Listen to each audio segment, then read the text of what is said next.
The MVP award was given out a few weeks ago, and it concluded another highly debated race between two candidates. For the second consecutive year, Nikola Jokic took the award home over Joel Embiid, which has split the NBA community in two. Jokic supporters claimed that his incredible advanced stats and ability to drag the injury-riddled Nuggets into the playoff picture was merit to win the award, while those in Embiid's corner argued that he led his team to a better record and was the top scorer in the league amidst the entire Ben Simmons trade drama.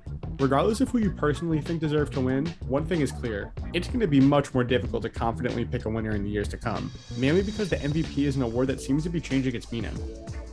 While the voting method for it can never be 100% perfect, there at least used to be a somewhat solid framework in place to help decide a race that was neck and neck, but that began to shatter during the mid-2010s. This story starts in 2015, where Stephen Curry won his first MVP award over James Harden for leading the Warriors to a league-best 67 wins. James Harden had the better counting stats and led the Rockets to the 2 seed, but since Curry's numbers were comparable on a much better team, he was ultimately given the award. While it was a tight race, there was never much of a doubt that Curry was going to end up winning, and that's because he had the ultimate advantage of being on a superior team.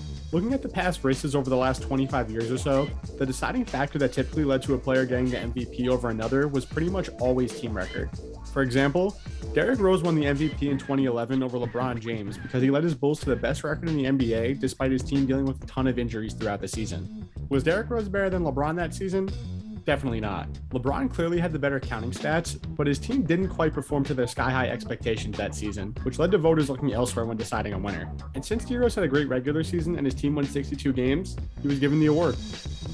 Players around the league seem to disagree with this precedent of team record being the deciding factor in an MVP race and voice their frustrations by hosting their own award show. During the 2015 offseason, the NBA Players Association hosted the NBA PA Player Awards, where voting was exclusively casted by players around the league instead of the media. The biggest takeaway from the show was that the players voted for James Harden as MVP, contrary to the media who voted for Steph. This made it clear that the players had a different view on what the MVP should be. They thought the player that had the best overall season and shouldered the heaviest load, regardless of team record, should be given the award. Today, the Players Association Awards has evolved into the Players' Voice Awards and isn't really relevant at all, but that 2015 MVP vote sure had a lasting impact in the years to come. Unfortunately for the Beard, this same argument that was made for him as a runner-up a couple of years ago was now being used against him and cost him another trophy.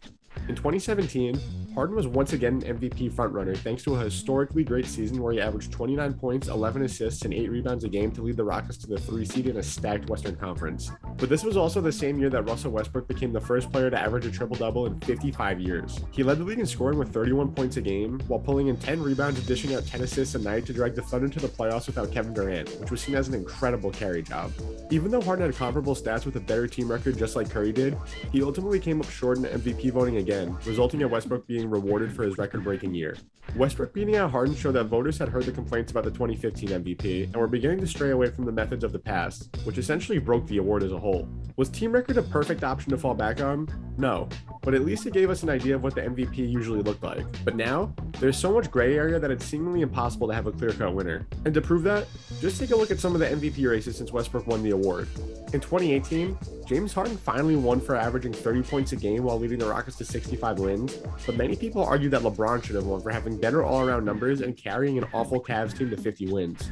In 2019, Giannis won his first MVP, but Harden kept the injury-riddled Rockets afloat in the West by averaging 36 points per game, causing yet another year of debate. 2020 didn't get to fully play out because the season got cut short, but the narrative was really coming along for LeBron as the one who truly deserved MVP over Giannis right before the league shut down in March. All of these races were highly debated and left one player feeling like they were robbed. And that's because there's so much discretion given to voters now. One person could still view the MVP as an award that's given to the best player on the best team, another could view it as an award given to the player who truly means the most to their team, and someone else could view it as a mix of both. There really is no set criteria anymore.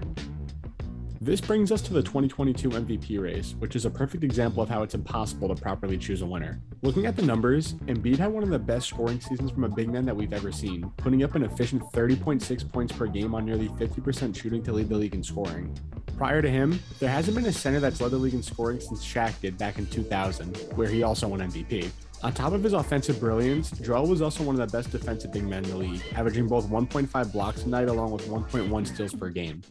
Jokic, on the other hand, didn't average as many points, but he shot an absurd 58.1% from the field while being his team's main facilitator in addition to pulling in nearly 14 rebounds a game. These numbers led to the Joker recording the highest single-season player efficiency rating in league history, as well as being the league leader in win shares, box plus minus, and value over replacement. It's truly a toss-up when it comes to picking who had the better season numbers-wise. If you value scoring and defense, Embiid's your pick. But if you value all-around numbers and advanced stats, Jokic is your guy. When it comes to what they mean to their team in terms of value, it's a toss-up yet again. Heading into the season, the 76ers were without Ben Simmons, who demanded a trade and refused to play for the organization ever again.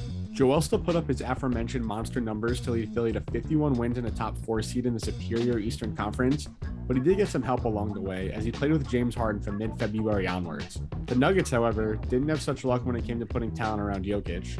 Jamal Murray missed the whole season nursing a torn ACL, and Michael Porter Jr. went down for the rest of the season just 9 games in as his infamous back problems flared up again. Despite not having his second or third options available for essentially the whole year, Jokic still carried his team to 48 wins in the 5th seed out west. Embiid definitely dealt with more of a media circus and toxic locker room with the whole Ben Simmons situation going on, but Jokic clearly had less to work with in terms of a supporting cast. So in a nutshell, Embiid had a higher scoring average, better defense, and led his team to more wins, but Jokic had superior advanced stats and did it all without his second and third options for essentially the whole season. Voters ended up favoring the latter, which is what ultimately led to him winning his second MVP award this season. Had this exact scenario taken place prior to Westbrook's 2017 campaign, Embiid would have likely walked away with the trophy, as we saw that voters consistently favored players with a better team record more than anything else. But it looks like the days are officially gone when the candidate with the best record automatically wins the award, which is really going to blur the lines on who deserves to win in the years to come. Going with this method of voting basically leaves us answering the question, which individual player had the best season?